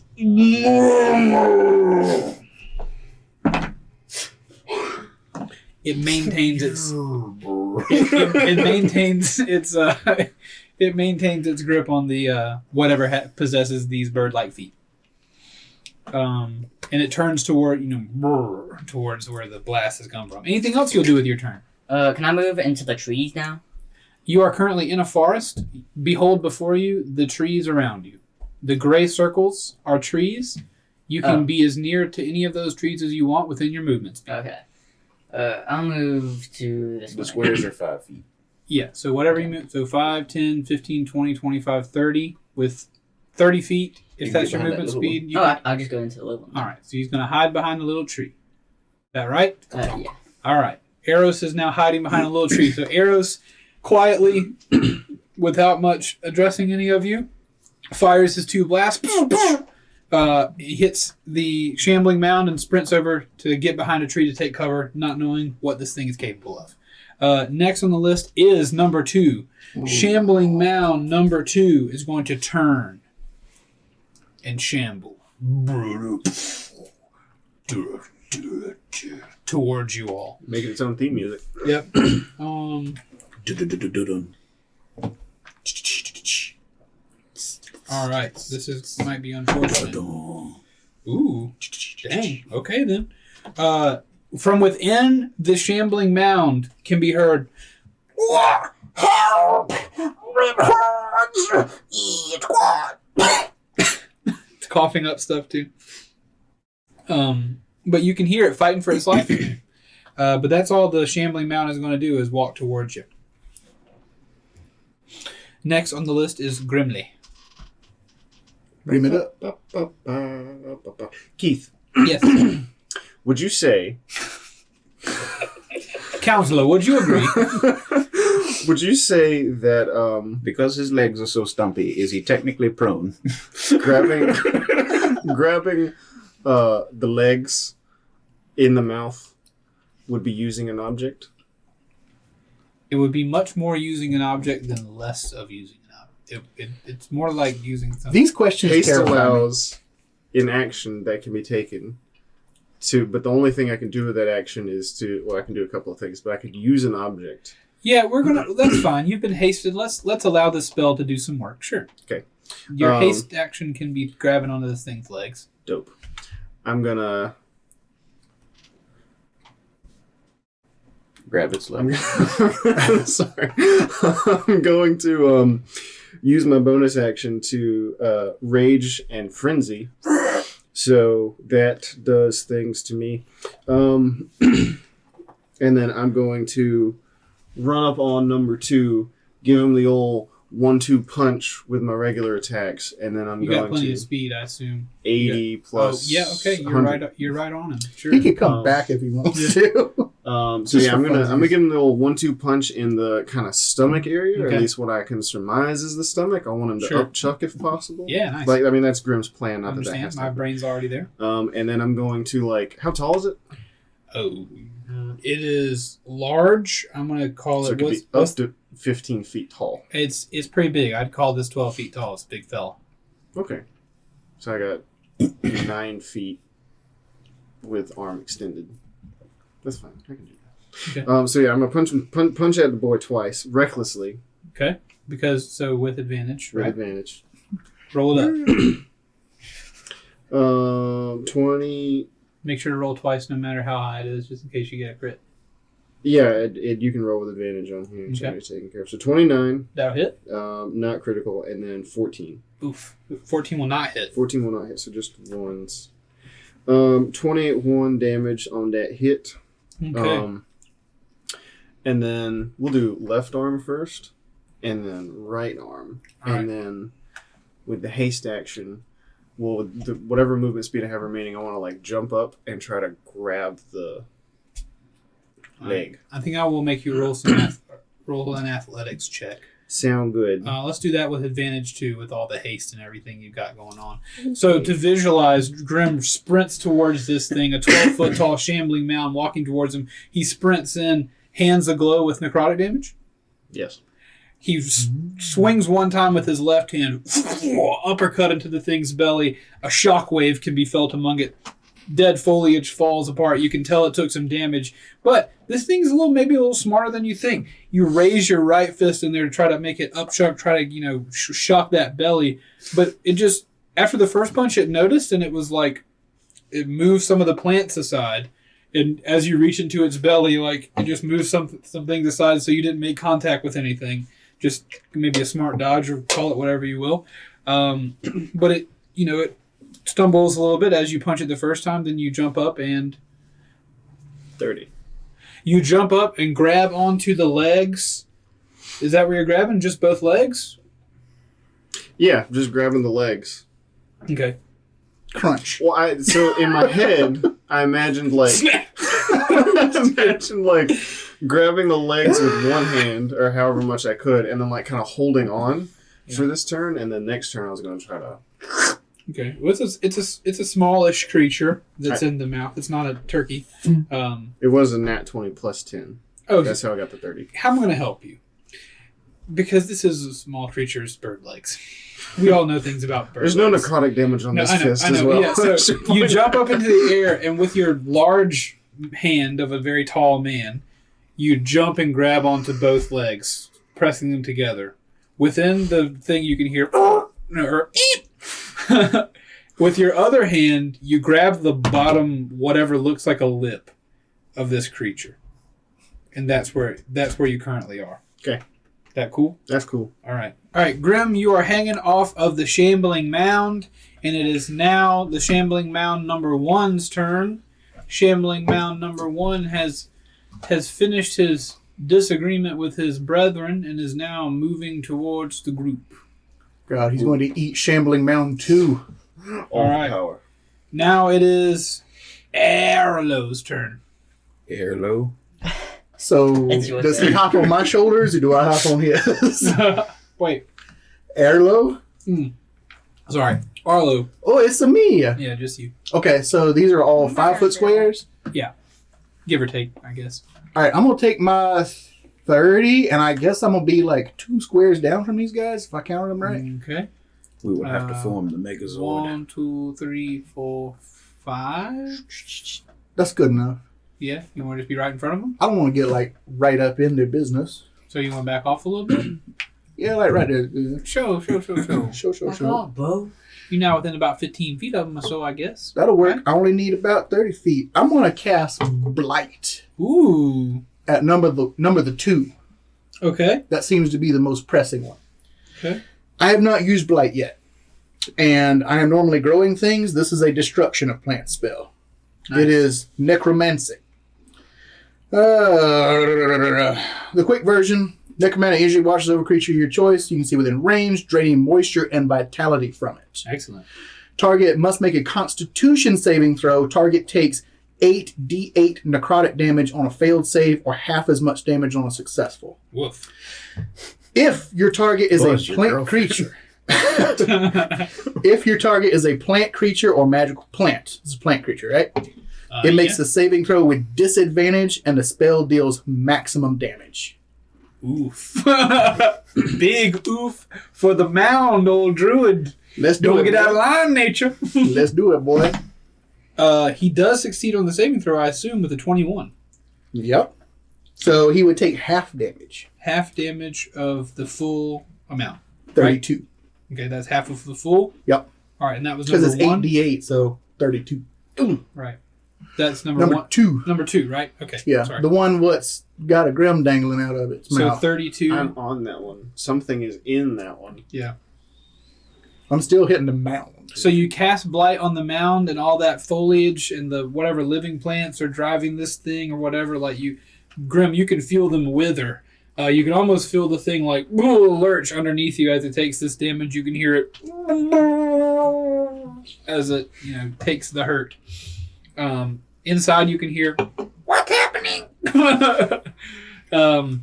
But yeah, that spell does a ton of damage to this thing, and it is there are pieces falling off of it for sure. Sweet. I'm gonna yell out, "Don't worry, we're coming for you." Wee! That's all I got.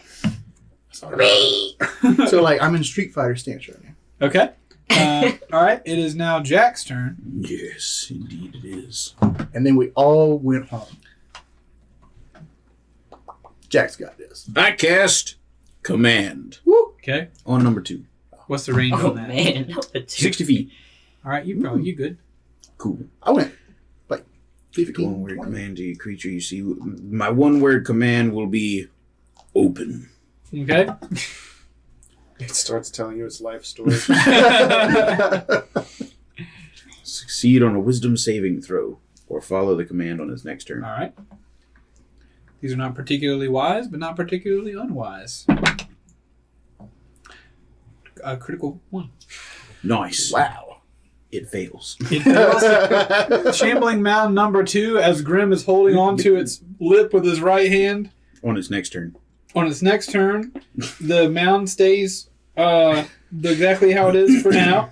So there's that. Just letting you guys know that it's the same. Good Thank save. Good save. Nice. I wouldn't want anyone to think that I've made mistakes. Ever. Never. None of us. Anything else, Jack? Nah, I'm good. Okay. Moving along, it is Arlo's turn. Again? No, it's not. It's Eros' turn. There we go. Your names both start Eros. with AR, so I have you written as A on there, and Arlo is AR. So That makes sense. I'd like to move between those trees, like start to move over there. okay. Am I in range? Well, actually, can I start moving within range of 60 feet to number 1? Well, to number 1. Or you Yeah. want to move the other way then? No, just like start to get closer to number 1 and 2. 2, 3, 4, 5, 6. So you're within 60 feet already. Okay, then can I start going about like right here, Sure. so I can see them?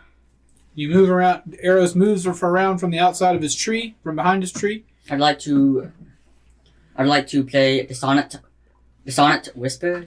Dissonant. Dissonant whisper. Okay. Whispers. The whisper of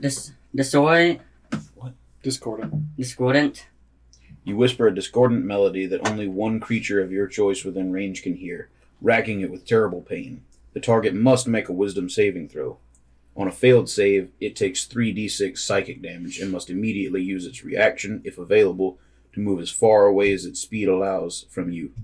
The creature doesn't move into obviously dangerous ground, such as a fire pit.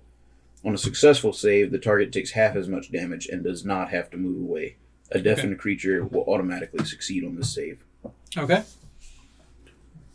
Okay. So I roll a Constitution saving throw. Oh, that was a wisdom. Yeah, Sorry, wisdom saving. Wisdom save on number 1. Yes. Sit. Will a 6 beat it? Sit. No. All right. So the Shambling Mound number 1 fails the saving throw, Yeah. So, and it takes some damage, right? mm-hmm. And then 3d6. 3d6. Roll up your 3d6. 16. 16 damage for number 1. Woo! Excellent. It's Sizzly. number 1 takes 16 damage. You hear, and then it turns to walk away And it's reaction, I guess. on Yeah. its next turn. Is that what it said? Reaction. If it has a reaction turn, it starts to move as far away as It does have a reaction turn. It hasn't used one yet, so. You actually whispered to it. Yeah. So this I one, knew. yeah. So the Shambling Mound it brings up its hands to its head, and then turns around and begins to walk away from you all. It's flayed. Next is going to Shambling Mound number 2 is going to take its action and go, and as it does so, you hear. And As Grim flings it across the floor. yeah, Grim, you're pulling onto this. And as you bring it by, you see this is a kinku. This is a bird-like creature that looks like a kinku thing, and you pull it out, and its feathers, it just like comes out like it's going through a water slide and then upside down gravity, like the way it's coming out of this thing. Is it slimy? It's very slimy. Mm. Nice. It's covered in ick and pus and a little bit of blood, as well as green plant stuff. And the lip of the creature goes way open, and you're holding onto it with your right hand. And as it opens its lips, it opens far enough to where your feet touch the ground, and you're now standing on the ground. Nice. With a lip. So you grab onto the kinku and then like set her down gently. That's up to Grim. Yeah, it looks like that's what you were saying earlier with your hand. I didn't know if that was to whoever holds the key. Yeah, like slanting a shovel on the ground. Yeah, if I was still gonna be like up, I would have just chunked it a couple of feet. But yeah, I'll kind of like set it down behind me. Okay, so yeah, you at this point you're holding. I'm saying her because it's a she, but I guess you don't know that. I don't know. But you're holding her by her legs, and as your feet hit the ground, you push behind you. She reaches down with her bird arms and helps herself fall to the ground, and she is now standing behind you at this point. And you hear her say, "Thank you so much, Mister." Not a problem. You should probably run though. At the first chance. It's not my turn. So yeah, we're just gonna throw her into the initiative right there. She is going to sprint here. Quickly, a token. She's running at this point. She's headed back behind this tree. Why, hello there. Sprinting. Hello there. General Kenobi. But because she's leaving the space of this creature, this Shambling Mound, it's going to get an attack of opportunity on her, which, she's getting out of there. Grim, I will allow you to, maybe if you want to use a reaction, to step in the way of this hit to see what happens and trade yourself for her. I will reactify myself over Okay. there. So it's going to have, if it's not targeting me, so to say. Yeah. So would it have advantage or not? We'll say no on this one. Just attack of We're really opportunity. flying loose with these rules Aren't we? today, man. It's Shoot probably from going to the fail. It rolls a 14 on a slam attack on you. Yay, fail. Okay, so as it brings down its arm upon you, you use your grimly strength and your shield to smack its arm away, and it bounces off and slams onto the ground right beside you. Nice. As soon as she leaves the area. So leaves from the trees around you shake off and fall to the ground. It hits the ground so hard. As another perspective, I almost want to click my little redo shoes so he can just yank that lip sideways. Yeah. And miss it. The redo shoes could But add then some it gets humor. a nat 20. Do what? I said, but then it gets a nat 20. Right? Yeah, nope. Yeah, moving right along from that is going to be the end of the Shambling Mound number 2's turn. Grim, it is your turn. You stand before a Shambling Mound.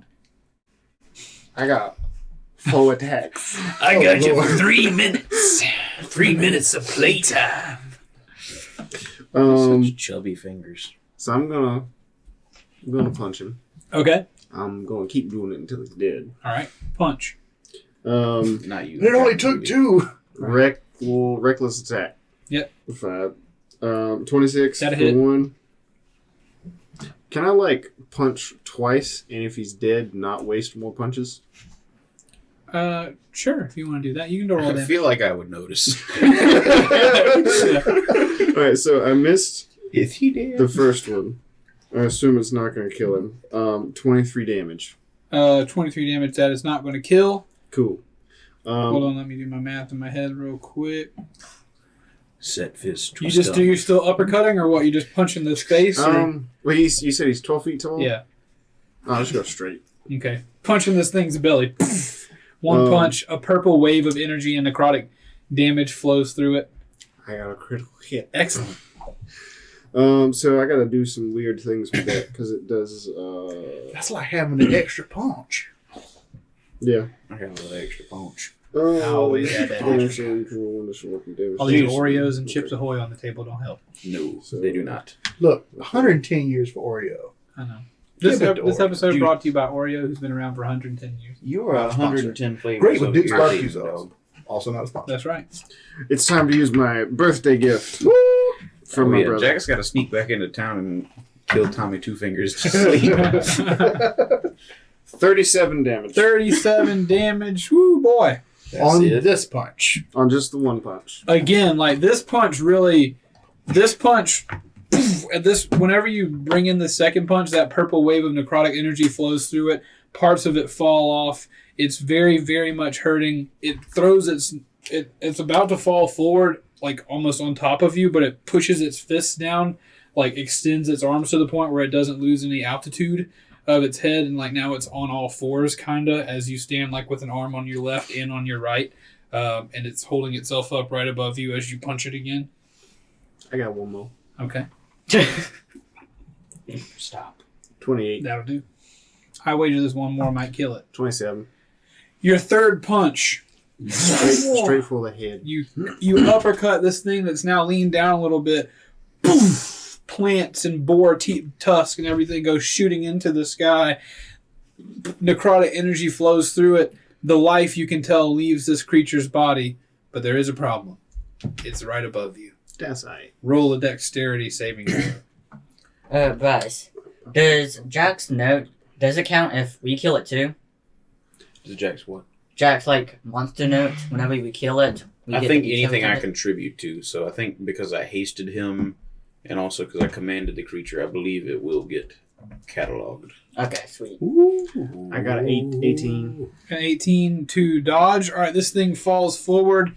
You lean backwards and push back off of its two arms beside you as the thing slams to the ground right in front of you. You have rescued a kinku that was being eaten and Nice. killed a shambling mound. I'm going to use my movement speed to approach aggressively at the other one.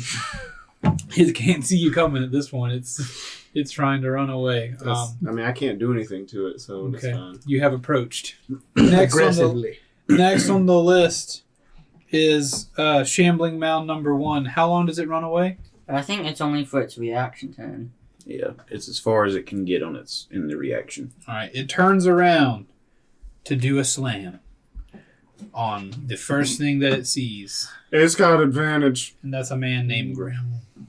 Advantage on the slam. That's you. It rolls a Designed and 21 to directed. hit.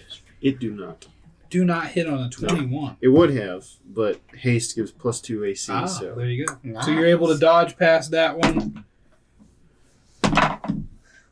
It don't hit on the second one either. It slams right beside you again, leaves shaking from the trees, but you're able to dodge both of them. Nice.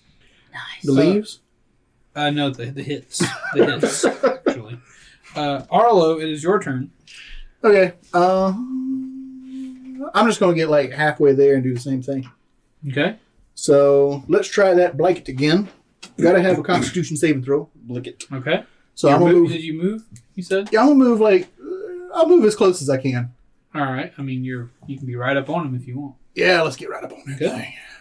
What does it look like when you cast Blight? Your hands out. You're speaking a word. Oh, it's definitely like full palm out, and it's just like some nasty like sewage colored kind of Okay. energy. Just Gotcha. nasty. He just wants to be like Grim. That's right. Grim casts Blight with these hands.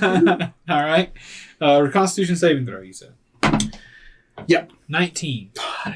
Yeah, it got it. But it still takes 32 damage. All right. 32 damage. I like the fact that in this fight I don't even have to calculate it because it's like Yep. it either is or isn't. Chances are that probably is more than you would have got anyway. That is also I true. mean, that's the average. There you go. Again, the same thing. This sewagey, gross energy that you forced from your hand is enveloping this thing and like shaves off some of the life force around it as it. Nice. Jack, what you gonna do? Oh, Doogie. I don't even know. You got to play this Zone of Truth. I'm kidding. Oh, at this point as well, this young lady is hiding behind this tree. This kinku young lass. So right in front of you, there's a kinku lass hiding in front of a tree. Oh, hi. Smite! Hey, boy. I will, does she look broken? She's nursing an abdomen wound. It looks like she's bleeding a little bit. Underneath all the slime gunk. Yeah, blood running through her feathers a bit. Nice. I know I have. She's also some... wearing clothes. Wearing a little robe. Well, that's good for her. I know I have some kind of healing thing. Cure wounds. There we go. I cast cure wounds. Do you walk up to her? Yeah. Nice. The creature you touch regains number of hit points equal to 1d8 plus your spellcasting ability. As you walk up to her, she says, Are you here to help too? As best I can. okay. She's like cowering in front of you a little bit. Stop. That is... What is my spellcasting ability modifier? Charisma. About 30. Plus 7. So that's 11. Okay. She gets back 11 healths. 11 of those HPs. She grips her abdomen. She says, I feel much better. Thank you. That's good. You should probably get out of here. I'm afraid of what it might else be in the forest. Do you mind if I just hide behind this tree until you all are finished? No. Yes. That'll be my tree! okay. Okay. So she continues to cower behind the tree. What a coward. And so you, I'm gonna step in front of the tree between Okay. the last monster and her, and that's about it. okay. Just like parting through a crowd. Like you just try to move the tree aside. Eros, is your The turn. tree I'd like shuffles over. to Excuse me. point at the monster Okay. and cast Hellish Rebuke. Hellish rebuke. All right, let's rebuke this hellish fiend. You point your finger and the creature that That's you. You're doing that. damaged you is momentarily surrounded by hellish flames. The creature must. You can't use that one. What do you mean? It's a reaction casting time. You have to get hit and then cast it. Oh, I didn't see that. Okay then. After that burst of bubbles on, I'm sorry. I didn't see that. Sorry Yeah, about it's that fine. bubble. I cast It's fine. Burst Bubble. What else you gonna do? Now I'm gonna just use Guiding Bolt on it then. Guiding bolt. All right. Guide that A bolt. deadly spell. Does 22 hit? A 22 will hit. What does guiding bolt do? A flash of light streaks towards the creature of your choice within range. Make a ranged spell attack against the target. On hit, the target takes 46 radiant damage, and the next attack roll made against this target before the end of your next turn has advantage. Thanks to mystical dim light gloating on the target until then. All right. So you reach out I'm picturing you reach out your two fingers ahead of you and guiding bolt with a radiant beam that goes towards the creature. 22 will definitely hit. So 4d6 you said? Mm-hmm. Roll your 4d6s. Oh, that's a 7. Total? Total, yeah. Ooh, dope. He is correct. 2 plus 2 plus 2 plus 1. Unfortunate rolls. What? His At least butt's you hit right on the though. thing. Like, Yeah, James, come you on. try to use that spell as grim. I never hit anything. And anyone who attacks it before my turn gets advantage. I think the James, first hit. over I here. think. Ooh. It should be every. I will Oh, beat you out okay, of this then room, before my buddy. Okay. Don't make me do it. All right. So the monster is now Grim and Arlo. You stand before a monster which has dim glowing lights on it, illuminating it further in the trees, making it far easier to hit as you stand before it. It is now... Glowing compost pile. Are you going to walk or move or anything? I'm gonna just stand there. Okay. It is now Grim's turn. Menacingly. Well, do you get double advantage then? Okay. Unfortunately. Sadly. Sadly Did you not. roll that Constitution saving throw with disadvantage? Disadvantage? Oh, no, he didn't. Sit. That's okay. We can catch it next time. Ooh, never mind. He crit failed. I'll double that. I'll double that damage for you. Sorry, that's my You bad. sure? You sure? Yeah, that was a mistake I made. I didn't think about that until the whole advantage disadvantage thing came up.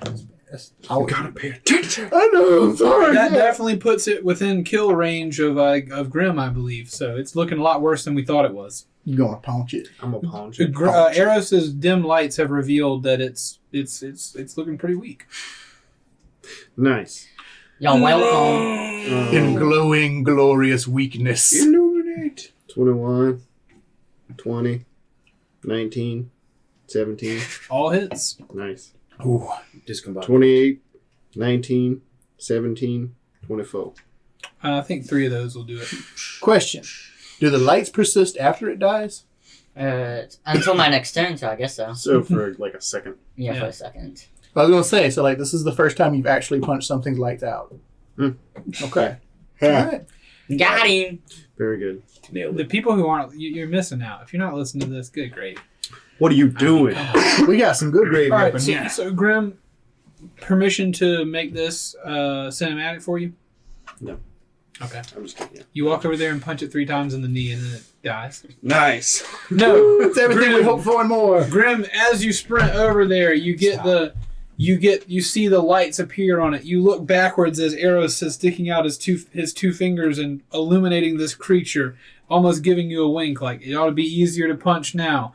Arlo stands next to you with his magic flowing upon this creature, bringing its life force down, making it feel weak and hurt and taking tons of damage. You slide over, use the biggest kick possible, and kick its rear legs. A 12-foot creature, hastened and raged, you kick its legs. Its 2 legs, made of plant material, come out from under it. It slams with a hip on the ground, drops down to an elbow right in front of you. Its face looking at you horizontally. You punch it twice. The 2 punches. Purple energy flowing over it as it flops backward. Dead. Nice. Very good. I kind of want to go up and punch it now too. So. You're welcome to punch it. But you are now out of combat. And we're in combat with Juice. Yes. I'm gonna walk over to that girl, Okay. the bird girl. Yeah, Jack was just like doodling in the sand with his lance the whole time. Yeah. I hope somebody comes by for me to heal. I guess. So anyway, yeah, you guys, I guess, walk over to the girl, and the young lady is Lady Kinku, is peeking out from behind the tree at this point. I do want to just check the mound while they're assembling real quick. Of course, check it. Can I eject Juice from the room real quick? I mean, we don't even have to pause. Of course, It'll yeah. literally take Eject. 30 That's seconds. fine. Eject. We're sorry Go, that young we're doggy. causing you to misbehave, Juice. I will summarily be delayed. Oh, cool. Nice. Very good. He's rather dumb, so As expected. you might better do it a Yeah, lot. I'd like to point out that Jack and Eros were just making fun of these dumb creatures. Like, casting command and dissonant whispers. It was just like, Don't do making fun of the dumb kids. Yeah. Basically making fun of it. I mean, I feel like there's a lot of synergy to that fight. Yeah. I like it. I zapped it. You did. I like it, Picasso. I made it glow. Okay. Toss a plunger into that. I made thing. it open. Arlo, you have approached the Shambling Mound. What do you wish to do? In my travel, I don't wish to do that. Throw up burp in my life. It's so disgusting. No, in my travels, don't believe I've come across one of these things because they become alive when like lightning hits something or whatever. Yeah, they're like hard to find. Sure. So I want to just like root around in this thing and see if I can figure out what did this. Like, what is compelling this thing? Okay. So Oh yeah, I want to open the journal. I'd like to go to the child. Okay, Grim and Arrows are approaching the Kinku lady. I'm gonna go over to Arlo. Okay, let's deal with Arlo first. and like just me, Okay. like as a character, I know that we got this. I know that Jack was back there. I know that Grim had pulled the Kinku from certain dooms. So Mhm. I know everything's okay. Like we got this. So Yeah. I'm not concerned with like this person at the moment. I want to get this before like whatever happens to it happens to it. Sure. It is pretty much just like it is a quickly dissolving, like just was a mound. It held its form, but now that the life has left it, it's like slowly slumping into just a pile of vegetation. So roll in nature check for me. Nature, you say. I do say. This is 16. With your 16 nature check, you stick your little gnomey hands in there and start rooting around. And at one point, you kind of get zapped a little bit, like a static electricity shock. And as you peel back some of the foliage from its chest and you pull some of these plant pieces apart that are no longer trying to hold themselves together, like as you pull them apart, it's like socks from a dryer. Like you can almost see the little blue sparks. Like this thing was compelled by some sort of electric phenomenon or whatever. You don't really know what, but it was being compelled by some sort of electricity, I guess. So I can imagine as I'm like shuffling through this mound of decaying stuff. Yeah. If that is the case, then like all of Arlo's hairs below his hat are just sticking straight out. Yeah. And I'm just reporting back to Jack, like, well, I don't see much in here. And he's just writing it in the book or whatever, trying to see what it is. The journal writes itself. I figured this could be a good learning moment. Okay. What's the book say? Well, I think it's a good time for you to find out for yourself. All right. This is called a Shambling Mound. Do you see its name written here at the top? Yep. Remember I told you these two letters together, they make a sh rather than their own particular sounds on their own? Oh, yeah. Okay. Yes, that's Shambling Right. Mound. Okay, got it. Do you think you could rewrite that one if I quiz you on it later? We'll work on it. All right. While I'm over here, I'd have to search back and find the actual list of stuff. But can we just say, like, I collect the valuable pieces of this creature if there are any to sell? Like, if there's, like, a core to it or anything like that? Sure. I think it has a core. I'll give it the attempt. We can later look There are a couple and of see big boar teeth in there. Oh, yeah, that'll work. Well, this was the turkey one. Oh, yeah. Whatever. Both of them exist. We'll just skip it. There's a couple turkey teeth in there. Yeah. Those are exceedingly rare. I wasn't expecting to have a creature to dissect. So while he's telling me, like, we'll work on this later and everything, I just want to give him, like, the zappy pat on the back with the static. Much appreciated. I thank you. Thank you. Yeah. So, yeah, Bryce, if you come up with valuable things that come out of a shambling mound, like, somewhere, we'll say you got one of those from each of the mounders. Nice. You guys, the two of you done with the mounds? Yeah. All right. In the distance, you can hear this conversation beginning. Grim, as you approach the tree with the Kinku lady, let's just say that they have some sort of defining characteristic that, makes them... There are male and female birds, right? I don't really know how to tell the difference. Oops. We're not going there. I'm just kidding. I only say that as a reference a particularly busty Kinku that you say. Just the poor anatomy of animated movies. Right, yeah, exactly. That's all I Yeah, she's wearing armor, but it's just a metal bra. No, I'm joking. So let's say typically clothing that females wear. That's the kind of robe that she's wearing. There you go. That's how you identify her. Easy peasy. If you were to make a hazard a guess. But as you approach, she says, "Thank you so much for pulling me out of that creature." Oh, it's no problem. Are you well? Are you hurt? The other man with the big spear healed me. I feel much better. I'm just covered in goop. Very good. What are you doing out here?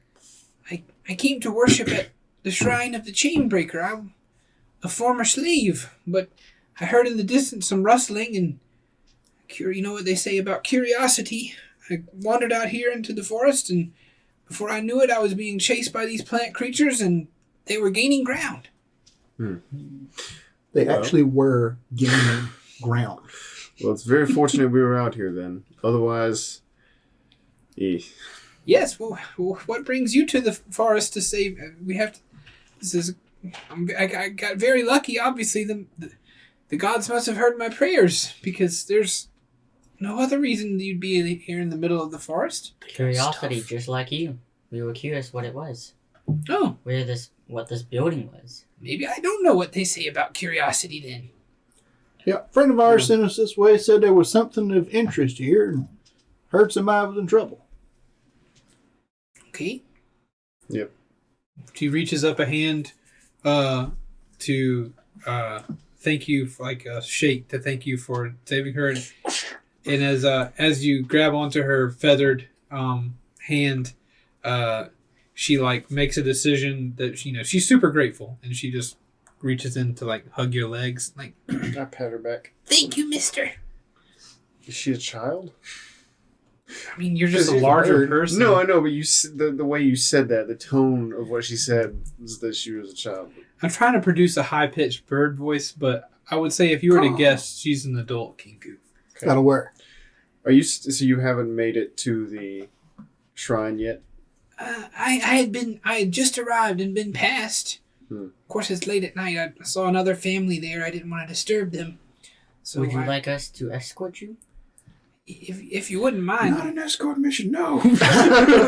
If you wouldn't mind, but I must tell you that I walk slower than you walk. I'll carry you. And I don't run as fast as you run. No trouble. We're headed that way right now anyway. Come on, friend. I don't want to sound offensive or anything, but can't you fly? That's Well, actually- racist. I was about to. Oh wait, no, yeah. Then I see like all this gooey thing. I'm like, maybe you can't. I'm sorry. She asked you, Have you met many kinku before? No, you are the first one. We can use our wings to jump pretty high, but they're more arms than they are wings. It feels sometimes a cosmic joke to be a kinku. Oh, I see. But yes, I would appreciate an escort, please. Thank you. Sure. We should probably get back. I joked earlier, but I can carry you if you want to get there a little bit faster. She says, if you wouldn't mind, my legs are I can short. reflex. okay. Did you hear what I said? What? I said, it's no trouble at all. We're going there ourselves. Come on, friend. When I say that, I kind of like, I have a moment of like, oh, should have said that. And it's like, it hurts worse because it doesn't really mean that much to her. She's Right. like, but she does say, Friend? Arlo will remember that. Shambling Mound root stem. At the center of a shambling mound is a knotted ball of roots that branch out in all directions. This fleshy root stem is valued by healers. Cool. It is valued at 100 gold pieces. dang. Yeah, kinkus only imitate voices. They don't like actually use their own voice, right? In most cases. Yes, you are talking to knowing that about kinkus, you are talking to someone who has spent a lot of time with people. You know, she's developed her own way of speaking. She has heard plenty of words. Pretty much how Burb arrived at his manner of speech. Because I was about to say, if this kinku starts to get her voice really deep, it's going to be real. Hey! If I were good enough I of a can DM, carry you. I would do my best to mix in 15 different accents to say each individual word. But that I think would be very disturbing and unsettling to anyone who heard it, and very difficult to pull off. So she does hop up on your shoulder, and she says, Still friend. covered in slime. Yeah, I know. I'm aware. Sorry about the slime getting on you, but you He doesn't mind. I haven't had many friends before. It's fine. I was prepared to reach into that creature's mouth to get you out, so it's to be expected. Okay. But let's continue. Anyway, I don't want to true, be out there though. for too much longer. It's true, though. He does this kind of stuff all the time. You all look very capable. I really appreciate the help. Hey, she said we look capable. Do you know Most what that of us. means? No. I guess it mean good. It means good, yes. All right. Let's get on to the shrine then. okay. So Arlo's heading that way, walking a little taller. Not really, though. I'm She said what her name was? No, she has not said her name yet. Excuse me. Yeah. What should we call you? Everyone called me Zip where I came from. Zip. Did you bring a stick from where you came from? And she pulls out a stick, and she pulls it out of like a pocket of her robe. And when she pulls it out, like it's like kind of busted and like snapped from being inside this thing, and she looks at it kind of sad. I Fantastic. give her mine. It has to be from where she's from. Really? Yeah. Oh. She I didn't know that. she looks at it, she says, I appreciate that very much. What's your name? My name is Eros. And who am I riding on? You can call me Grim. And the other small one? She looks at you. Arlo's looking around. That's actually what I was going for. But, I'm Arlo. I'm Arlo. And you, sir? I'm Jack. It's a pleasure to meet all of you, and thank you for the offer. But Part 2. I want to bring a stick from where I'm from and put it away so that I can begin a new life. And this one's all broken. Sorry, I do not know this god you speak of, so I don't know what tradition is. It's okay. Okay. It's okay. I honestly, a stick a broken stick is more like where I've come from than a one that's intact. Well, it's like you brought 2 sticks. John, what is that you're doing? Is that your teeth? I don't know. It's just I don't know. It's just something I do, I guess. Okay. He's either got to kick the table or bite his teeth off. One of the two. I didn't mean to. It's almost like you've brought 2 sticks. I'm sure the god will be very pleased. He obviously already is if he sent 4 people to save me from a certain doom. If that were the case, Briar would be the god, and I don't want to imagine a world where that's real. So, I mean, I can see it. I can see it. yeah. I'm gonna call it luck. Divine intervention at its best, in any case. Well, look We're here. very glad you're not dead. And Arlo reaches down. I'm going to get another stick just in case. So, And so she says, whatever it may be, I'll believe it's divine intervention. But I would love to visit the shrine before too late at night, and I can try to choose which way I travel from here. So come on, friends. Arlo gives a little grin. we away. You guys travel along. If there's nothing else you say, you make A it. little bit faster than we normally Yeah. would. You may because of my skip, aura actually. of alacrity. That's right. You make it back to the shrine. The shrine remains there. The talisman, the symbol that hangs above the door, still swings lightly in the breeze. Though there was a tumult only a few hundred yards away, the shrine remains peaceful and calm and serene.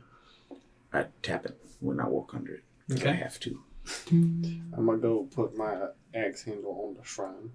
Okay. Well, I'm gonna set her down first, I guess. Actually. I Gotcha. should do that. She hops down and she slowly yet gleefully goes over to the side, just random side of the shrine, and pulls out her broken stick and places it and gives it a firm, tap to make sure it's not going anywhere. I'm going to take my stick and chuck it in there. Okay. I too is doing that. All right. Is it been indicated that that's what we're supposed to do? Just toss them on? It's like a big pile. Yeah, it's a pile and a mound that creates that I do inner it. area. So you guys all put your sticks down, and she says, "I'm gonna go inside as well. Are you all coming in?" This is not a religion for the OCD. Yeah. Right. Yeah, go in. Yeah. Oh, yeah. So she walks in, and as you guys walk in behind her, I'm just going to stand at the door. I'm not going to go, okay. inside. If you don't go in, roll yourself a Constitution saving throw. Scoop. Can you see that? I can't. It's a nat 20. Okay, so you resist the urge. You resist the urge to go inside, but you feel it. You feel there's some sort of magical aura about this place. But you don't feel it quite as heavy as you might have without a Constitution saving Is throw. it a good feeling? It's a welcoming feeling. It's a warm feeling. I'll go in then. It's like when you go in the gas station, you can tell they got a clean bathroom. Like that. Like, Just glows. yeah. But you go inside, and as you would get another opportunity to try to go in or whatever if you want, but up to you, whatever you want to do. Everyone else has walked inside. Eris, are you walking inside? Yeah. You walk inside, and the 4 of you are kind of behind Zip as she walks towards the altar. And from behind, you can see that she opens like her outer cloak. And she's wearing clothes underneath. She opens her outer cloak and she pulls out a little rusted iron key from her pocket. And whenever she, moves her cloak to the side, the 3 you all can see that she's got this like iron belt around her that has like hooks on it for where you would attach a chain or something. Like, she's chained up, taken somewhere or whatever. And she takes her key and she slots it into this iron belt and twists it one good time, and you hear a and she pulls this thing off and sets it on the altar. And as she does that, you guys sense movement behind you. Those of you who are inside. Jack, if you're still outside, are you... Okay. I'll go ahead and in. Gotcha. Well, as you walk in, this has occurred.